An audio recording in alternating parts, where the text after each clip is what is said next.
भाजपा की झूठ फैक्ट्री से एक नया झूठ मार्केट में आ गया है।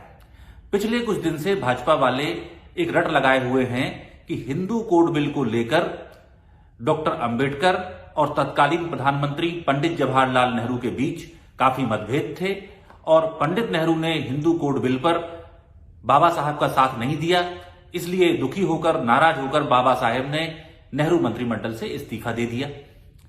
अब इसकी सच्चाई क्या है? इसकी सच्चाई यह है कि विरोध डॉक्टर अंबेडकर और पंडित नेहरू का नहीं था, विरोध डॉक्टर श्यामा प्रसाद मुखर्जी और डॉक्टर अंबेडकर का था। श्यामा प्रसाद मुखर्जी अर्थात वो नेता जो जनसंघ के अध्यक्ष थे, जनसंघ के संस्थापक थे, उसी से भाजपा निकली है। तो भाजपा के जनसंघ के शीर्ष नेता ने जिन शब्दों में, जिस तरह से डॉक्टर अंबेडकर का अपमान किया, उनका मजाक उड़ाया और हिंदू कोड बिल को मानने से सिरे से मना कर दिया, उससे डॉक्टर अंबेडकर दुखी हुए और उन्होंने इस्तीफा दिया। जिन्हें मेरी बातों को और तफसील से देखना हो तो वो सितंबर 1951 की संसद की कार्रवाई देख ले और वहां पढ़ ले कि डॉक्टर अंबेडकर और श्यामा प्रसाद मुखर्जी में कैसे हीटेड आर्गुमेंट हो रहे थे, कैसे गर्मजोशी से और गुस्से में बहस हो रही थी। अब मैं सबसे पहले तो ये बहस की पूरी मैं चर्चा आपको सुनाऊं कि श्यामा प्रसाद मुखर्जी ने क्या कहा और डॉक्टर अंबेडकर ने क्या कहा। उसके पहले एक दो लाइन में समझ लीजिए कि हिंदू कोड बिल था क्या और क्यों लाया जा रहा था। Hindu code bill doctor Ambedkar का एक बहुत महत्वपूर्ण प्रोजेक्ट था और मंत्रिमंडल में शामिल होने से पहले से वो इस पर काम कर रहे थे। 4 साल तक उन्होंने बड़ी मेहनत से काम किया और उनका सीधा से ये कहना था कि हिंदू कोड बिल हिंदू समाज के भीतर शूद्रों और महिलाओं के साथ जो हजारों साल से अन्याय होता आ रहा है, उनको न्याय दिलाने के लिए मैं ला रहा हूं। अगर ये बिल नहीं आएगा तो महिलाओं को और शूद्रों को उनके अधिकार नहीं मिलेंगे। ये नटशेल में डॉक्टर अंबेडकर का कहना था और यही उस बिल का मूल उद्देश्य था। अब मैं बताता हूं कि श्यामा प्रसाद मुखर्जी ने इस बिल पर क्या क्या कहा। श्यामा प्रसाद मुखर्जी ने पहली बात तो ये कही कि डॉक्टर अंबेडकर जो हिंदू कोड बिल ला रहे हैं, ये हिंदू सभ्यता संस्कृति की गंगोत्री पर ही सीधा हमला है और अगर ये बिल आता है तो ये हिंदू धर्म की हत्या कर देगा। दूसरी बात उन्होंने कही कि डॉक्टर अंबेडकर को बड़ी इच्छा है इस बिल को लाने की, तो वो इसे वैकल्पिक तौर पर ले आए, जिसे मानना हो माने, जिसे ना मानना हो ना माने। दुनिया में कहीं ऐसा नहीं होता कि कोई कानून आए तो उसके लिए जनता पर छोड़ दिया जाए कि आप इसे मानना चाहें तो माने और ना मानना चाहें तो ना माने। इसका मतलब वो उसे सीधे से खारिज करना चाहते थे। तीसरी बात, अपने लंबे भाषण में, करीब आप उस कार्रवाई में पढ़ेंगे 4-5 पन्ने का भाषण है श्यामा प्रसाद मुखर्जी का, उसके आखिरी में वो यहां तक चले जाते हैं डॉक्टर अंबेडकर का मजाक उड़ाते हुए और कहने लगते हैं कि इन्होंने जो 4 साल की मेहनत की है और बड़ा भारी ड्राफ्ट बनाया है, ये देश के तो किसी काम का नहीं। अब डॉक्टर अंबेडकर चाहें तो संसद मिलके उन्हें एक मानद उपाधि इस काम के लिए दे सकती है। तो किसी पढ़े लिखे व्यक्ति का ऐसा मजाक उड़ाना कि तुम इस काम को एकेडमिक में रख लो, हम तुम्हें एक डिग्री दे देते हैं, तुम उससे संतुष्ट हो जाओ, लेकिन ये बिल पास नहीं होने देंगे।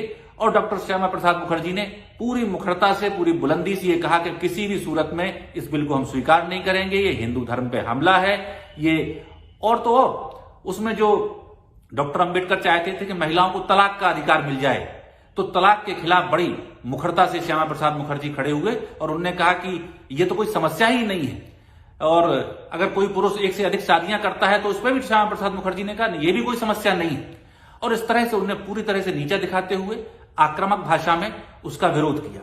इसके साथ एक बात और जोड़ लीजिए कि श्यामा प्रसाद मुखर्जी जो बातें संसद के अंदर कह रहे थे, दक्षिणपंथी संगठन और करपात्री जी महाराज और अन्य लोग बाहर बड़े पैमाने पर इस बिल का विरोध कर रहे थे और विरोध की स्थिति यह थी कि डॉक्टर अंबेडकर और नेहरू दोनों के पुतले बाहर जलाए जा रहे थे। पूरे देश में एक हंगामा मचा हुआ था।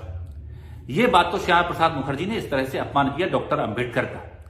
इसके जवाब में जब डॉक्टर अंबेडकर खड़े हुए और उन्होंने अपनी बात शुरू की तो उन्होंने सबसे पहली बात यह कही कि श्यामा प्रसाद मुखर्जी को गंभीरता से लेने की जरूरत नहीं है, ये कोई गंभीर व्यक्ति नहीं है और मैं तो ये कहता हूं कि इनके पास अपना कोई दिमाग ही नहीं है।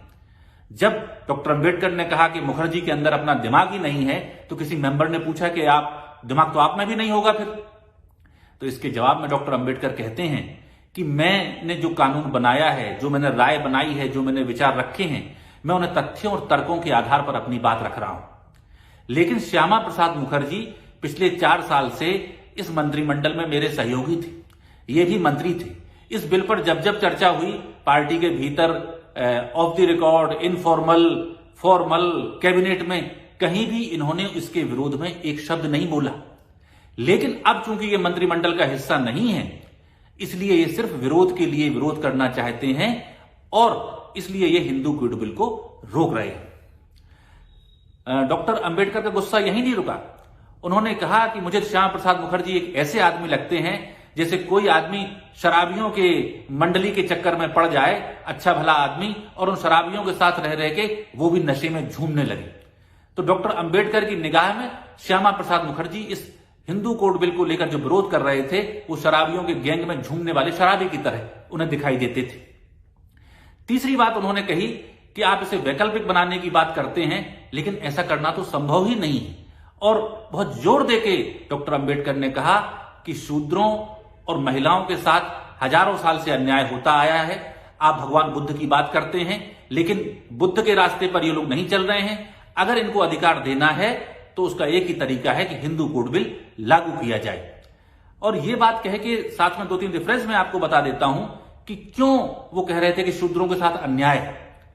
पहली बात तो ये कि उस समय तक स्थिति ये थी कि हिंदुओं के जो तमाम पर्सनल लॉ थे, कम से कम 10 कानून बने हुए थे। उन 10 कानूनों में कुछ में आपस में अंतर विरोध थे। तो अगर बॉम्बे प्रोविंस में कोई फैसला हो रहा है तो हो सकता है कि मद्रास प्रोविंस में उसका उल्टा फैसला वहां का कोर्ट सुना रहा हो। सुप्रीम कोर्ट में आने में और दिक्कतें हो जाती थी। तो इन सबको मिला के और एक आधुनिक दृष्टिकोण से एक कानून बनाया जाए। इसमें दूसरी चीज थी, जो सबसे बड़ा कंसेप्ट था बाबा साहब अंबेडकर का और आज भी बहुत महत्वपूर्ण है, कि जाति का विनाश होना चाहिए। और जाति के विनाश की पहली सीढ़ी है कि अंतरजातीय विवाह हो। उस समय भी अंतरजातीय विवाह होते थे, लेकिन उन्हें कानूनी मान्यता नहीं थी। पंजाब हाई कोर्ट में कई मामले गए जहां पर ये इस तरह की शादियों को और अदालतों ने भी गैर कानूनी साबित कर दिया, गैर कानूनी ठहराया। तो अंतरजातीय विवाह हिंदू कानून के अंतर्गत वैध नहीं थे। दूसरी बात यह थी, जो महिलाओं की बात उन्होंने कही, तलाक का अधिकार भी नहीं था और अन्य अधिकार भी नहीं थे। एक नजीर आपको बताता हूं कि मद्रास हाई कोर्ट में एक महिला ने यह शिकायत की कि वो तलाक चाहती है क्योंकि उसका पति उसकी पिटाई करता है, उसे मारता पीटता है। तो हाई कोर्ट का फैसला यह आया कि हिंदू पति अगर अपनी पत्नी को मार रहा है तो इसमें कोई गलत बात नहीं है। पत्नी को पीटना तो पति का अधिकार है और तलाक लेने के कोई विषय उस समय बनता ही नहीं था। महिला अगर शादी हो गई है तो शादी बनी रहेगी, चाहे कुछ भी परेशानी हो, कोई भी दिक्कत हो। तो इस तरह की महिलाओं की स्थिति, जहां उन्हें पिटाई को भी कोर्ट वाजिब बता रहे थे और शादियों की इंटरकास्ट मैरिज की कोई सुनवाई नहीं हो रही थी, उन सब बातों को दूर करने के लिए, पुराने कानूनों की विसंगतियों को हटाने के लिए डॉक्टर अंबेडकर ये कानून लेकर आना चाहते थे। श्यामा प्रसाद मुखर्जी ने उनसे यह बहस भी की कि आप ये कानून हिंदुओं के लिए क्यों बना रहे हैं, मुसलमान और ईसाइयों के लिए क्यों नहीं बना रहे हैं। तो डॉक्टर अंबेडकर ने यह कहा कि मुसलमानों के पास अपना पर्सनल लॉ है, हिंदुओं के पास नहीं है। दूसरी उन्होंने कहा कि सबसे ज्यादा संकट हिंदू धर्म में है, ये एक स्लम है, इसकी सफाई करना मेरी सबसे पहली जिम्मेदारी है। ये डॉक्टर अंबेडकर के शब्द हैं। इसलिए इस काम को मैं सर्वोच्च प्राथमिकता पर करना चाहता हूं और हम ये नहीं करेंगे तो इतिहास हमें माफ नहीं करेगा। जब डॉक्टर अंबेडकर ये प्रतिवाद कर रहे थे तो कुछ सांसदों ने श्यामा प्रसाद मुखर्जी की तरफदारी करनी शुरू की और जो कटु शब्द डॉक्टर अंबेडकर ने बोले थे उन पर ऐतराज किया। तब प्रधानमंत्री पंडित जवाहरलाल नेहरू खड़े हुए और उन्होंने कहा कि सदन ने, मैं देख रहा हूं कि डॉक्टर अंबेडकर के बारे में, मेरे बारे में और हमारी सरकार के कानून के बारे में आपने बहुत सी कटु बातें कही हैं, बहुत से तीखे शब्द बोले हैं और हमने सब चुपचाप सुना है।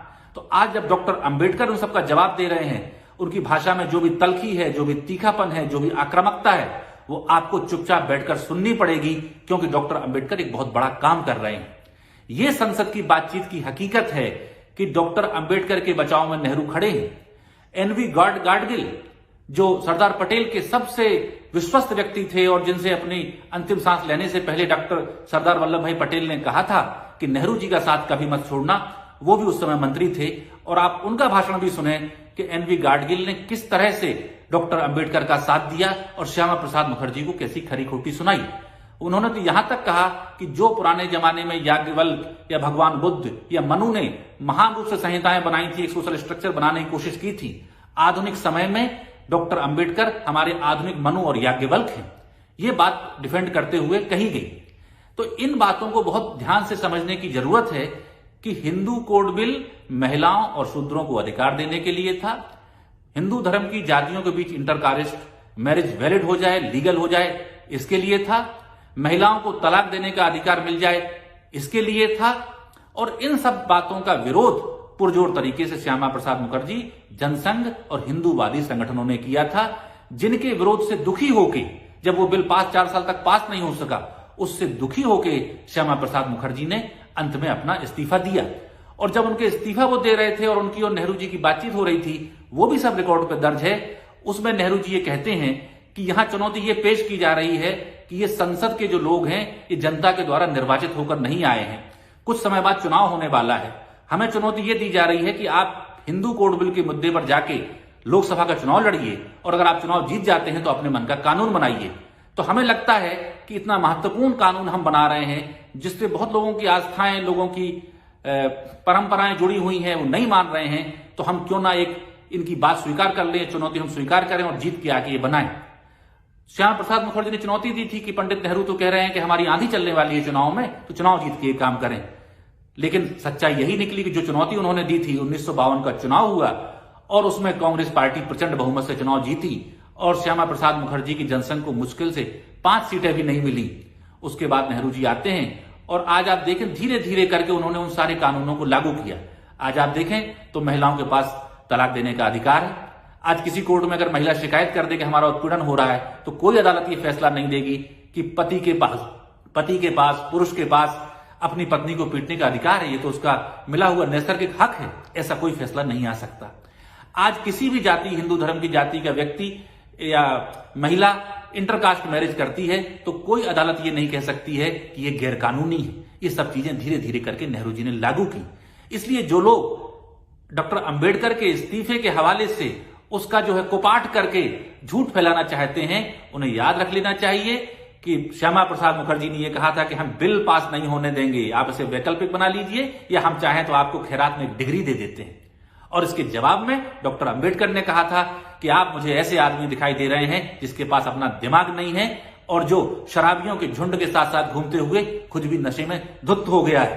तो ऐसी बातें इतिहास में दर्ज हैं, डॉक्यूमेंट्स में दर्ज है। भाजपा के झूठ के फेर में पड़ने की कोई आवश्यकता नहीं है। नेहरू जी और डॉक्टर अंबेडकर एक प्रोग्रेसिव माइंड के व्यक्ति थे। उनमें अन्य विषयों पर मतभेद रहे होंगे, लेकिन हिंदू कोड बिल पर दोनों साथ मिलकर खड़े हुए और हिंदुस्तान का निर्माण करने के लिए कंधे से कंधा मिलाकर काम किया। उनका किसी ने विरोध किया तो वो हिंदूवादी संगठन है, वो डॉक्टर श्यामा प्रसाद मुखर्जी हैं। और जिस तरह श्यामा प्रसाद मुखर्जी ने तब अपमान किया था, वही काम आज अमित शाह कर रहे हैं। आज वो डॉक्टर अंबेडकर के नाम का मखौल उड़ाते हैं और कहते हैं कि अंबेडकर अंबेडकर अंबेडकर। इस तरह से उन्होंने पार्लियामेंट में बोला और माफी नहीं मांग रहे हैं। ना मुखर्जी ने तब माफी मांगी और ना अमित शाह आज माफी मांग रहे हैं। इससे इनके चरित्र का पता चलता है कि कौन लोग बहुजन समाज के विरोधी हैं, कौन लोग दलित समाज के विरोधी हैं, कौन लोग चाहते हैं कि हिंदू समाज एकजुट ना हो सके, सारे हिंदुओं के बीच में एक समानता का भाव ना आ सके, कौन लोग चाहते थे कि महिलाओं और वंचितों की स्थिति कमजोर बनी रहे और उनके खिलाफ नेहरू और अंबेडकर कैसे खड़े थे। बहुत बहुत धन्यवाद।